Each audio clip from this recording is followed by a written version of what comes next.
change.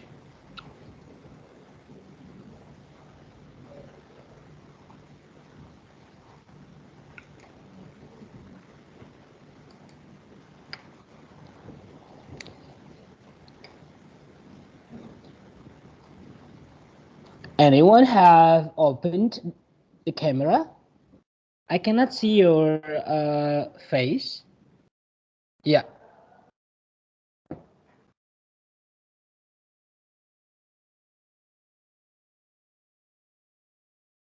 All right.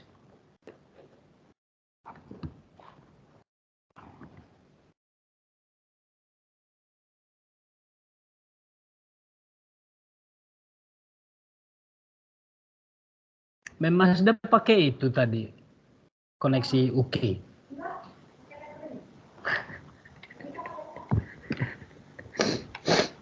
Oke. Nanti kalau nggak bisa pakai wifi handphone saja. Alright, I'm counting to 3. Please give your best smile. I will take a screenshot. 1, 2, 3, go. Alright. Wait a minute, please. Translation theory. Yeah, I'll send it onto our WhatsApp group.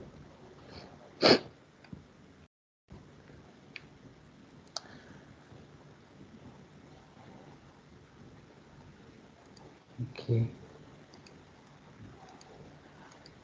And to my file also.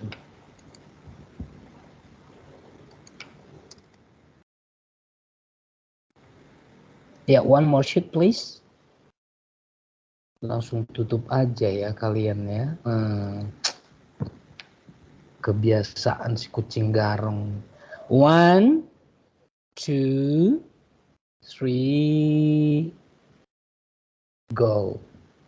Kalian mau main buru-buru aja sih, mau pergi kemana sih kalian? 1, 2, 3, go.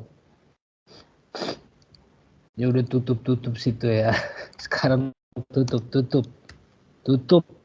Okay, ladies and gentlemen, today we are going to discuss new topics, so please pay attention and you can take some notes.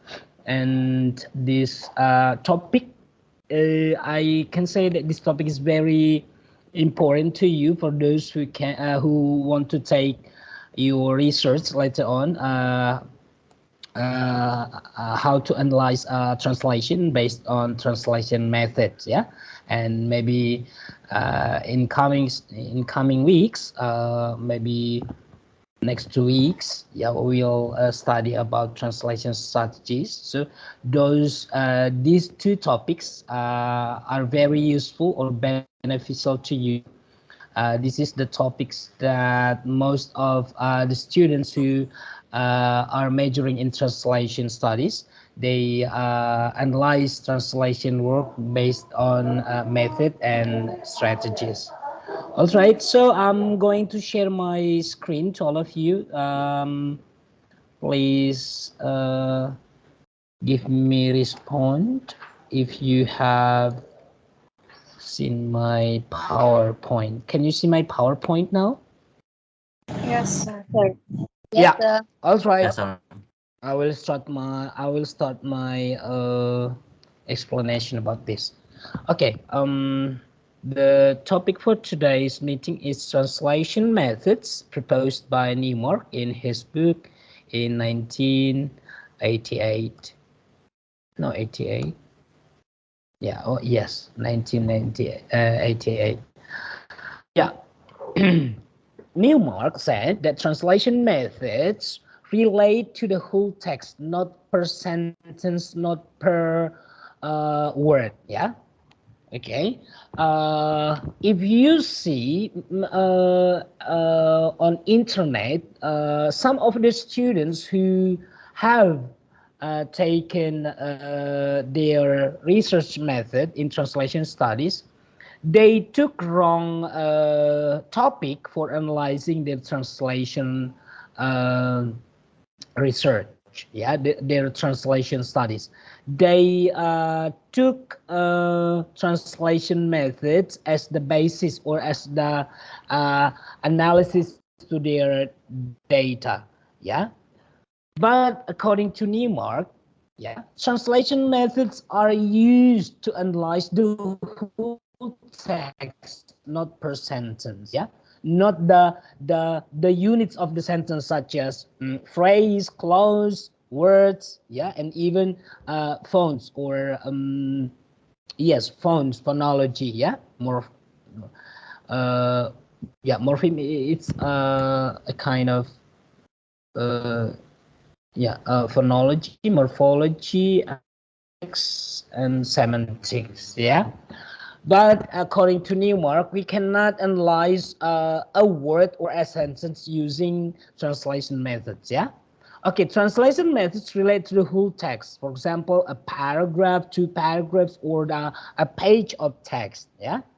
Whereas translation procedures are used for sentence and smaller units of language. Yeah, as I told you just now, we don't use translation methods for analyzing a word. Yeah, we can use translation procedures, we can use translation techniques, we can use translation strategies for analyzing a unit or units of language such as word, uh, morpheme, word, and phrase and clause. Yeah.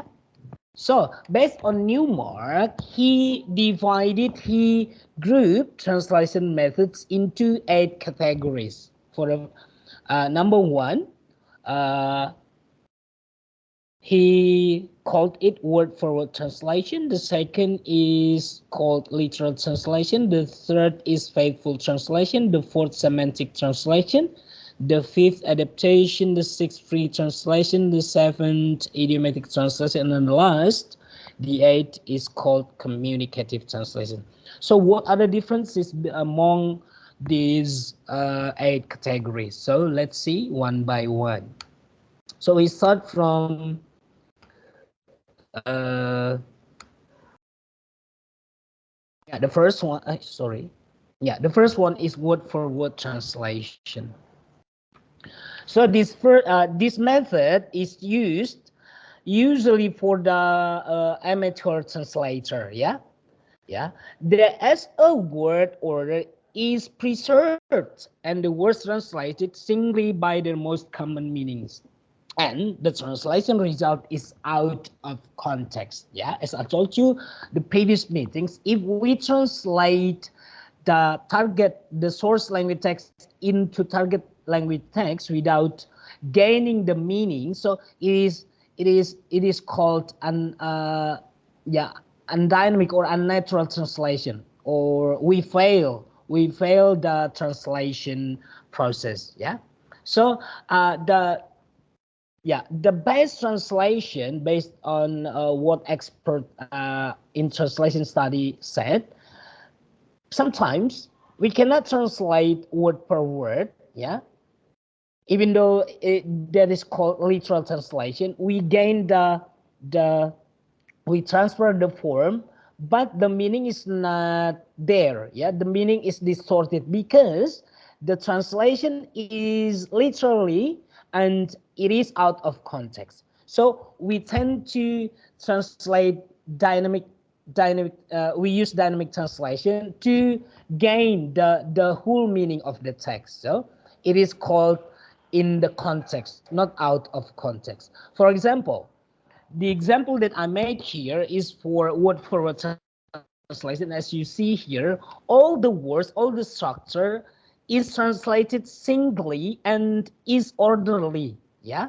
For example, in English, the source language, she is like my mother. And we translate into Indonesian language. Yeah. Word per word means that there is no um, any changes in the order. Yeah, she is translated into dia, is translated into adalah, like is translated into suka, My is translated into saya, mother is translated into ibu. So there is no any single word uh, uh, omitted. Yeah, the words are translated orderly, and all the words are translated into the target text. So the meaning, why do we say that this is out of context? For example, like here is not translated into suka, because like here is like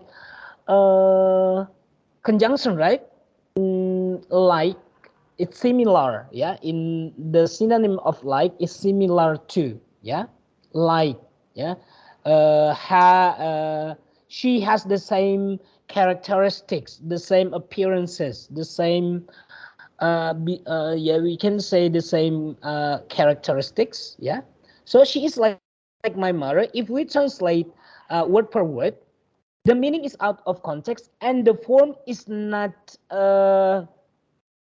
based on Indonesian form, yeah. And yeah, the meaning will be distorted. So how can we make it into a dynamic translation? So first of all, look at here. The word like is not translated into suka, yeah. It's supposed to translate seperti. So the best translation into this sentence is dia seperti ibu saya. Okay, so you can see here the second sentence also is the same with the first one. Yeah, it is still out of context. For example, in the target language, she does love her husband. Yeah, in English, and the translator translated into bahasa Indonesia, dia melakukan cinta dia suami. So yeah, I can say I guarantee, because you are Indonesian people and the target language is in Bahasa Indonesia, maybe you are smiling, and maybe you are laughing out loud when you see this translation. Dia melakukan cinta dia sendiri. There is no any exact meaning. Yeah, the meaning is still distorted, and the form also is not natural in Bahasa Indonesia, right? So means that melakukan is usually followed by an activity. For example, dia melakukan sebuah pekerjaan, dia melakukan sebuah bisnis, dia melakukan, and then here in this translation result, dia melakukan cinta. We cannot say melakukan cinta. Bercinta is yes, not melakukan cinta. So the meaning is not okay here. Yeah, I can say the meaning is distorted, and the form is also unnatural. So it's supposed to be dia sangat mencintai suaminya. That's called dynamic translation. Yeah, because does or do in English, it's like an auxiliary verb that to add the meaning, or to underline, yeah, or to give strong meaning to the following verb. The verb here is mencintai. So mencintai is before mencintai we usually use sangat or sungguh-sungguh, yeah, to give strong meaning to the verb love, mencintai, yeah. So it's supposed to be dia sangat mencintai suaminya. Okay, the second method proposed by Newmark is literal translation. Maybe some of you have have listened or have comprehend about this method. Literal means that if we translate singly, or we translate the word singly without any words, yeah, the meaning is okay. But if we see the collocation, or if we see the word is added by another word, yeah, the meaning is distorted. Okay, so literal translation in analyzing one sentence, because one sentence consists of many words, yeah, more than 2 and 3 words. So we cannot translate literally. For example, the first sentence, it's raining cats and dogs, yeah. Yeah, yeah. Look at here the translation in Bahasa Indonesia hujan kucing dan anjing. Okay, I think this is unusual in Bahasa Indonesia.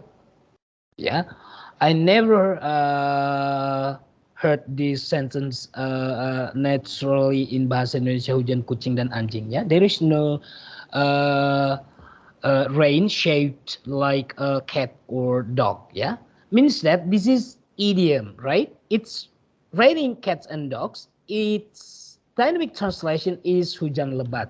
Yeah, so we cannot translate literally hujan kucing dan anjing.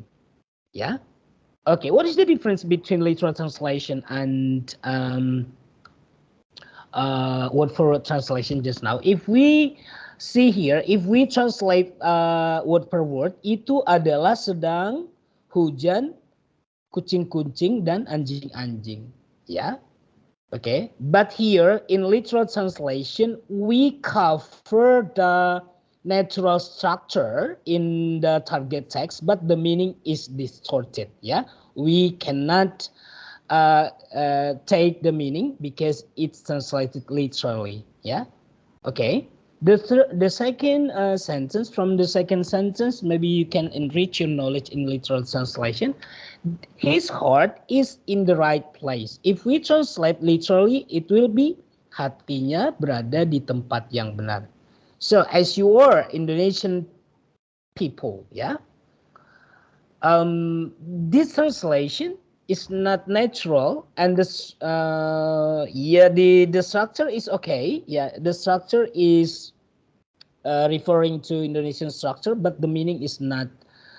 We cannot yeah, get the correct meaning here. Hatinya berada di tempat yang benar, because the heart is in our body, yeah, and we cannot take our heart into another place, yeah. So hatinya berada di tempat yang benar. That's not a natural translation, and the meaning is distorted. So it's supposed to be hatinya berada di tempat yang benar.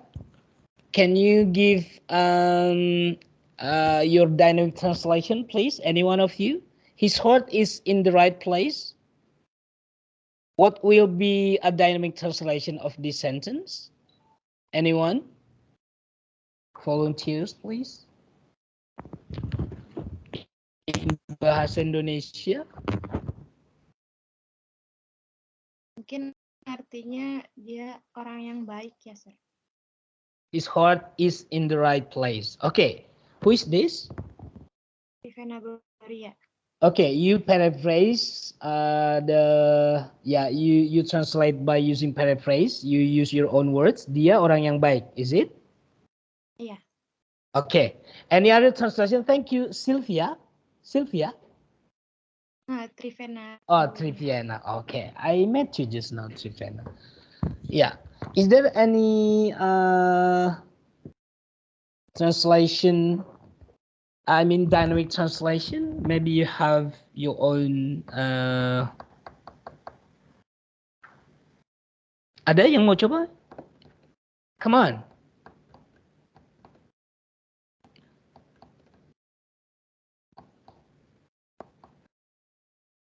His heart is in the right place.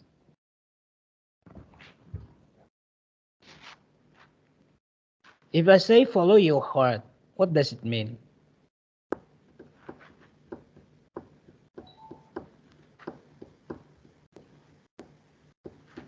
His heart is in the right place. Hatinya berada di tempat yang benar. That's not correct. Yeah, that is not natural in Bahasa Indonesia. So,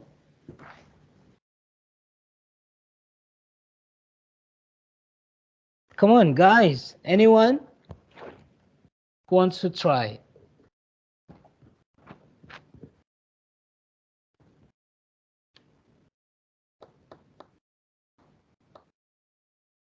Gak ada yang mau coba? Aduh inilah kan kalau udah tutup kamera ya. Oke.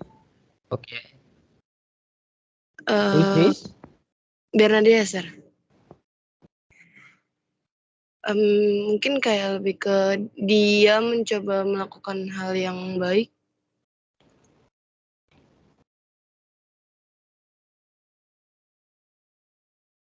Who is this? Bernadia, sir. Oh, Bernadia. Okay, sorry, Bernadia. Maybe it's my connection, maybe connection, or yours. I don't know. Can you repeat your translation, please? Lebih ke kayak, sorry, sir. Lebih ke kayak dia mencoba melakukan hal yang baik. Oke, dia mencoba melakukan yang baik. Oke, ada kata baik tetap ya. Dia orang yang baik. Dia melakukan yang baik. Berarti it refers to right place ya. Right place means in the good position, and it means that he do as other people see it good ya. Oke. His heart is the right place means that dia melakukan yang baik. Ya, we can say dia orang baik atau dia berkata jujur ya. Okay, so the third example, the sooner or the later. Thank you, Bernadia, and who was the first speaker just now? Violetta. Sorry, Vienna. Okay. The sooner or later the weather will change. Lebih cepat atau lebih lambat cuaca akan berubah. Okay, guys. I guarantee that most of you understand this proverb. The sooner or the later, the weather will change. Ada yang mau coba? Who wants to try to give the dynamic translation of this proverb? Instead of saying lebih cepat atau lebih lambat cuaca akan berubah, wants to fix this translation result into more clear meaning and more dynamic.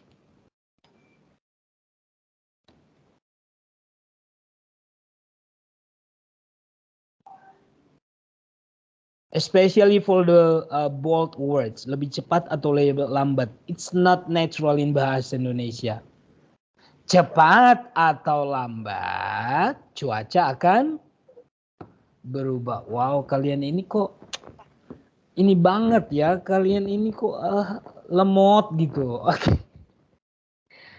Hati-hati ya nanti di wise-nya ya. Nanti saya bikin contohnya seperti ini. Oke. Alright. Bernadia, can you help me? Bernadia? Do you Yes, feel sir. Okay, can you check, is there any other students from Philippines in this Zoom right now? Are they coming to this online meeting? Oh, wait a minute, sir. I will check. Okay, I'm waiting. It seems they still are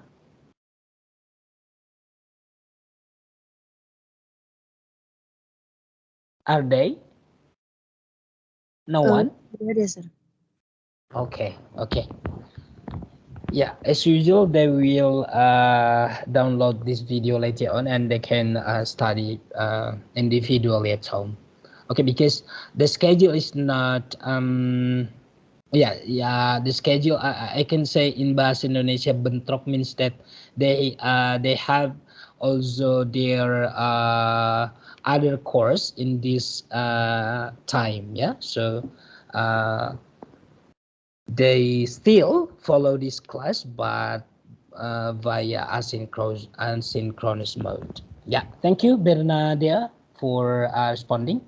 Okay, let's go to the third method, faithful translation.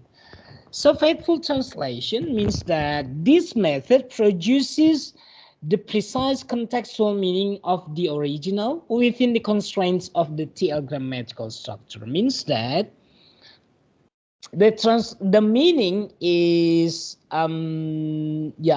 almost natural in target text, but the grammar or the grammatical structure is not referring to the a good grammatical structure in target language. Yeah. Let's see the example number 1. Ben is too well aware that he is naughty. Ben menyadari terlalu baik bahwa ia nakal. So my question is for you, ladies and gentlemen, in what phrase is not natural in this translation result? Mana frasa yang menurut kamu di bahasa Indonesia tidak natural atau terdengar aneh? Ben menyadari terlalu baik bahwa ia nakal. Come on. Menyadari terlalu baik, sir. So it's supposed to be. Can you make a dynamic form? Mungkin kayak tahu betul mungkin, sir. Okay. So the complete sentence, Ben tahu betul bahwa ia nakal. Okay, thank you. Is this Evelyn, right? Yes, sir. Iya. Ben tahu betul or oke. Ben menyadari betul atau Ben sangat menyadari bahwa ia nakal. Jadi menyadari terlalu baik means sangat menyadari atau tahu betul. Tahu betul is informal language, but informal we can say sangat, ya, the adverb first and the adjective and the verb, ya, sangat menyadari bahwa ia nakal, sangat sadar, ya. Okay, the second example, I have quite a few friends, and the translation result, saya mempunyai sama sekali tidak banyak teman. Okay, ya, as you can see the structure is not. Yeah, it's not referring to the good grammar in Bahasa Indonesia. Anyone can fix this translation?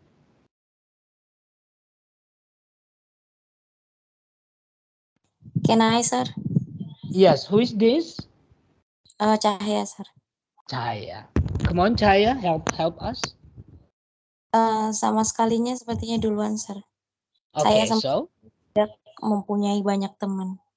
Yes, ya, saya sama sekali tidak mempunyai banyak teman. Thank you, Cahaya. That's called dynamic translation. Because mempunyai sama sekali, because we tend to translate translate also the grammar of English into the grammar of Bahasa Indonesia. Because as I told you, in every language has its own unique structure, ya. Yeah?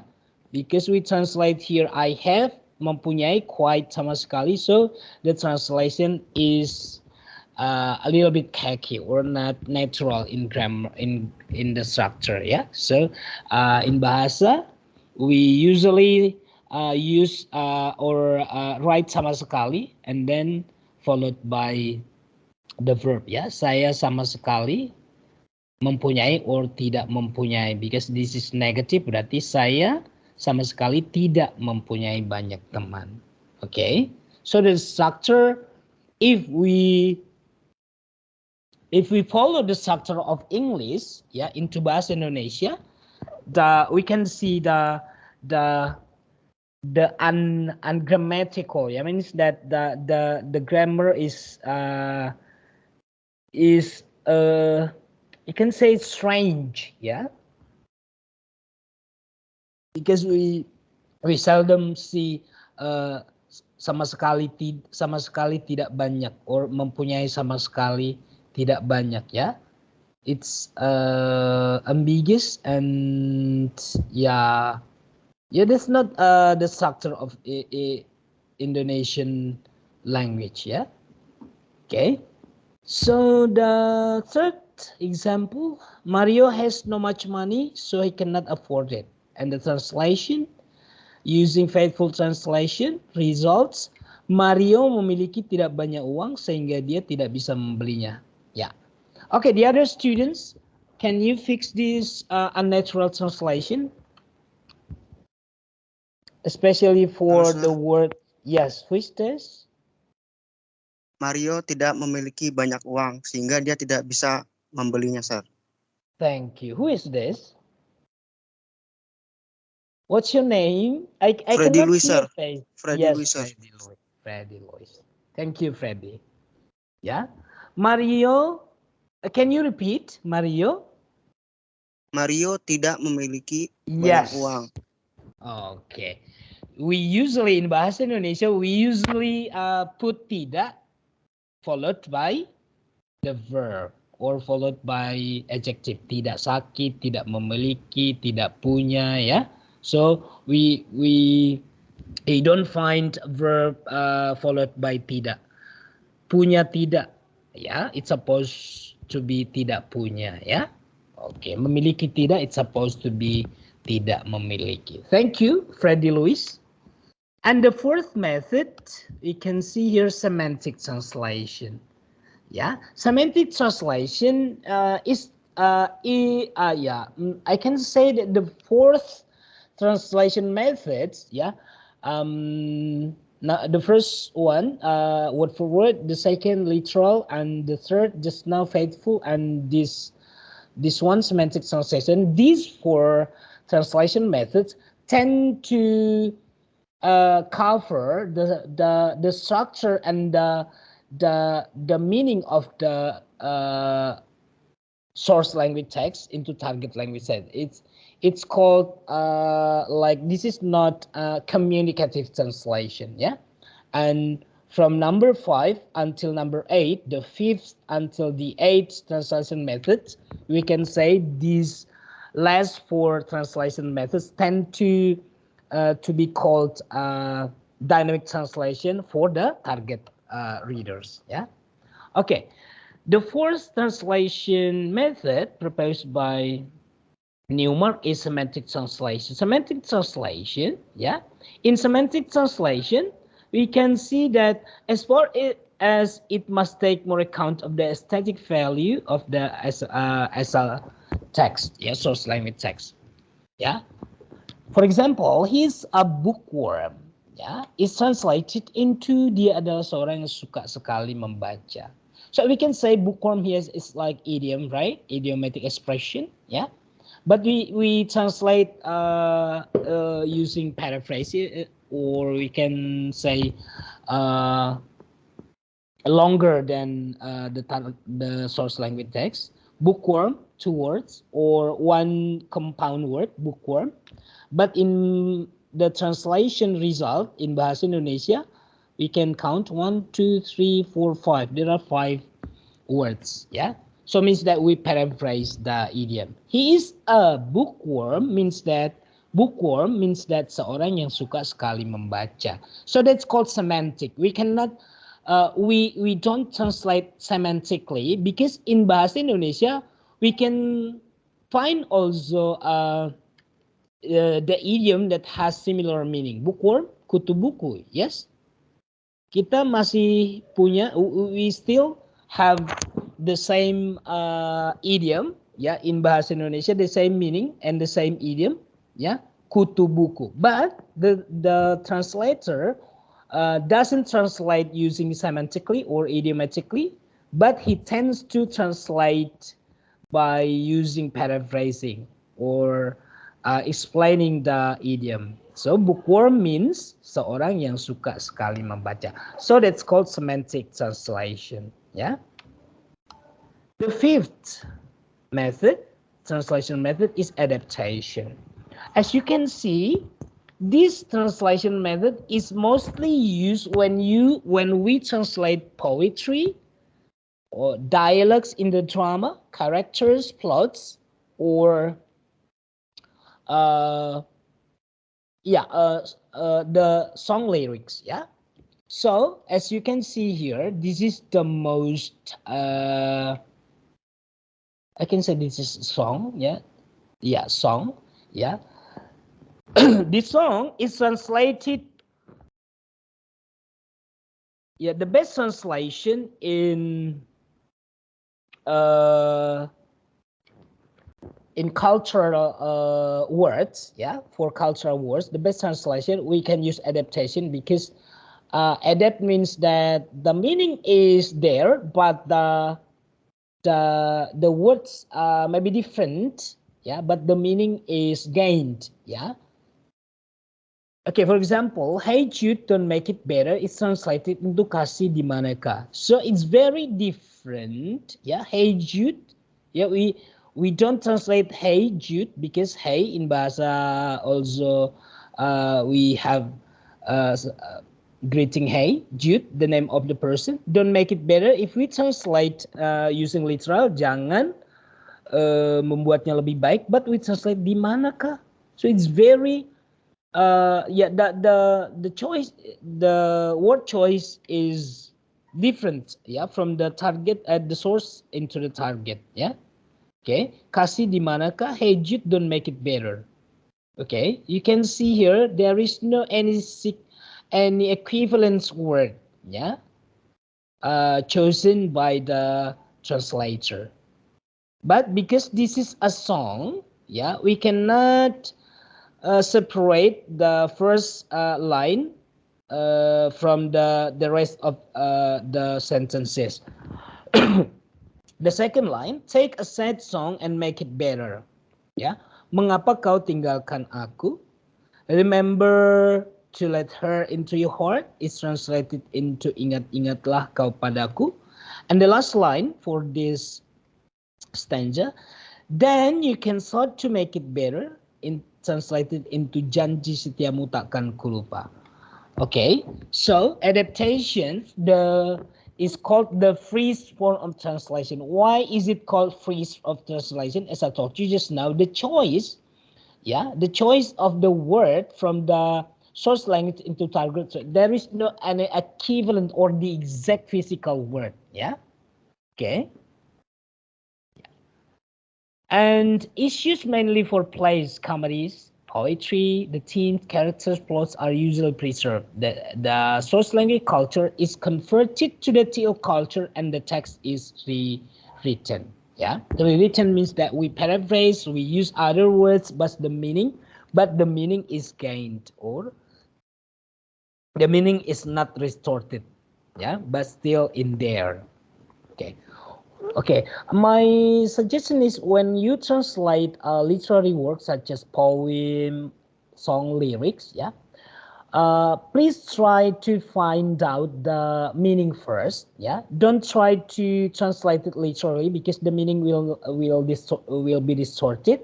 Because in literary works we usually use idiomatic expression, figurative language, yeah,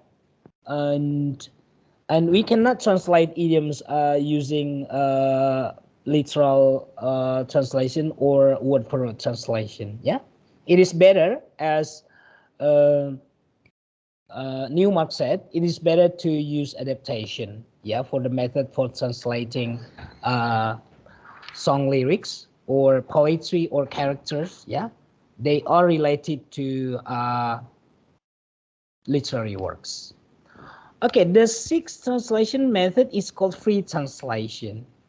Free translation means the translation produces the TL text without underline the style, form, or content of the original. For example, Tatik is growing with happiness and is translated into Tatik hatinya berbunga-bunga. It means, growing is not translated literally into bertumbuh, ya, bertumbuh dengan kebahagiaan. Yeah, free translation means that we paraphrase, but the name for Tatik we still use Tatik. Yeah, but if we compare between free translation and adaptation, the name is also translated into another word. Yeah. But for free translation, it's a little bit we transfer some of the word, as the physical word.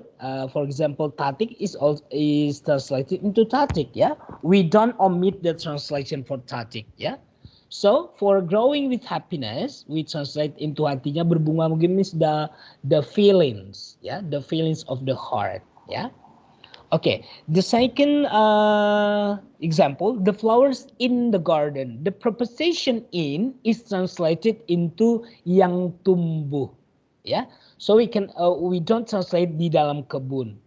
If we only translate bunga-bunga di dalam kebun, means that we only state that there are flowers in the garden. But the exact meaning is bunga-bunga yang tumbuh di kebun. Ya.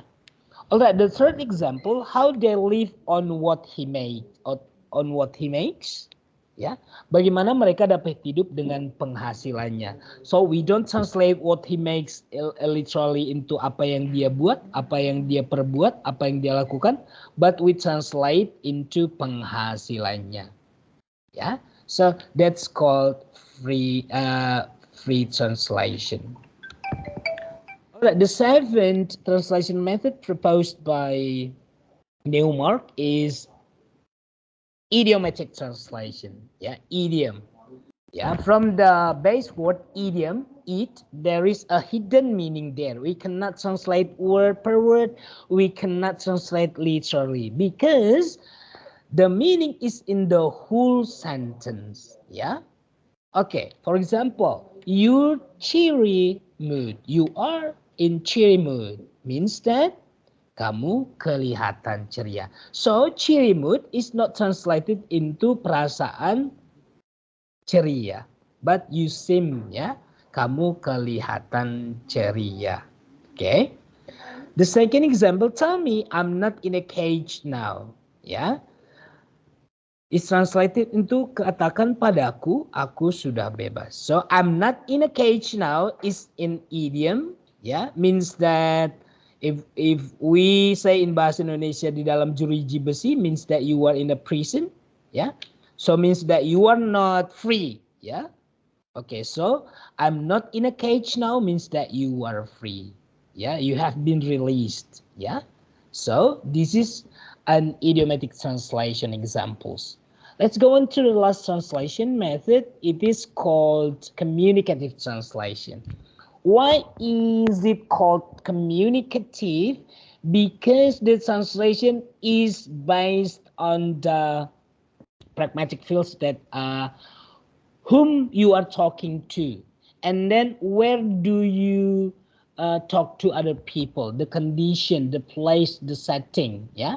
So the translation is based on the condition, based on the speakers, yeah, based on the situation, yeah. So communicative translation is most expert in translation field said that the most dynamic translation, yeah, used communicative translation. So it is in the context, yeah, it is because in translation field we cannot translate, for example, we cannot translate saya.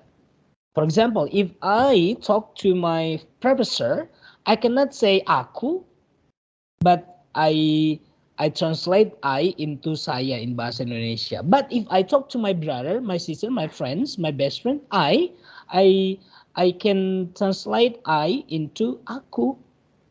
Yeah, not saya is too formal. Yeah, because we talk to our best friend. We normally use informal language, right? And if you talk to your little brother, you don't say yang mulia to your little brother, to your little sister, right? Yeah, you can say aku, yeah, or kamu. If you say you, yeah, you is translated into kamu, not yang mulia, not anda, because you are talking to your little sister, little brother, your best friends, yeah. But if you talk to president, you talk to the king, yeah, you can say you is translated into yang mulia, sang raja, bapak presiden, yeah. You is not translated, cannot translate it into kamu, right? Because it's not appropriate to say kamu into the king, to the king or to the higher level, yeah, the higher hierarchy in social relationship, right? All right. So that's all my explanation about the 8 translation methods. proposed by Newmark. As I told you just now, please prepare yourself if you are going to go on your major in translation studies. Yeah, you have to prepare yourself to master these translation methods, and later on you will study about translation strategies, because these topics will be benefit for you to conduct your research later on. All right, this is the end of my explanation. I will stop share my screen. So if you have any question, please ask, and please turn on your camera. Thank you.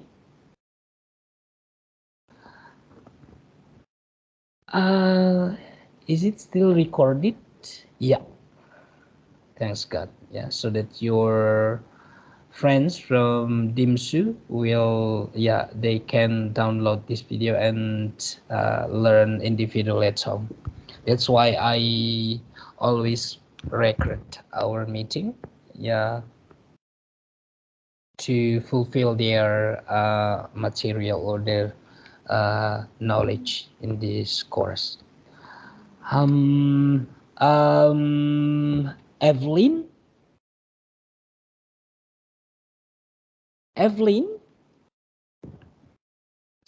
Yes, sir. Yeah.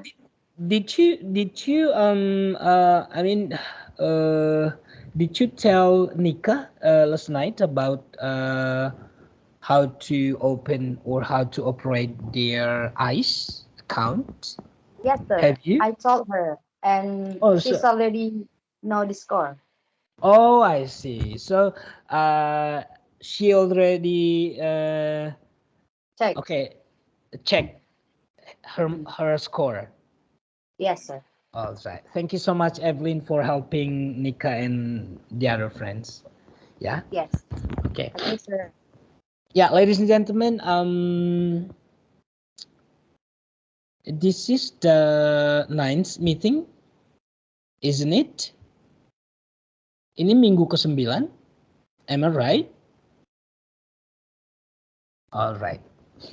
Berarti jangan ada dulu tugas ya. Saya juga masih pusing loh jumlahin nilai-nilai kalian. It's not easy ya to accumulate this course, especially for many courses such as speaking. I have to check all the videos, and I have 8 classes to teach in this semester.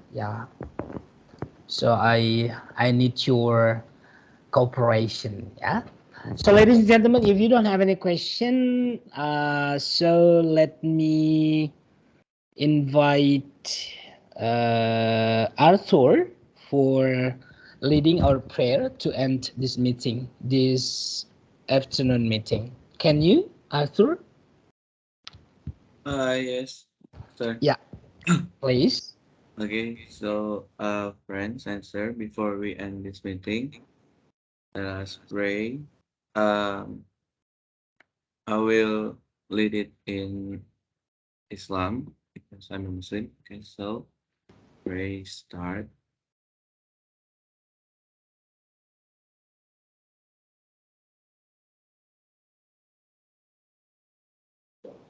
Good. Thank you, sir. Amen. Yeah, thank you, Arthur, for leading our prayer this evening, this afternoon class. Ladies and gentlemen, thank you for joining this afternoon class, and I'll see you next week. Bye. God bless you all. Thank you, sir. Thank you, Thank you, sir. Thank you sir. so much, Bye. sir. Thank you, sir. God bless you. God bless you too, sir.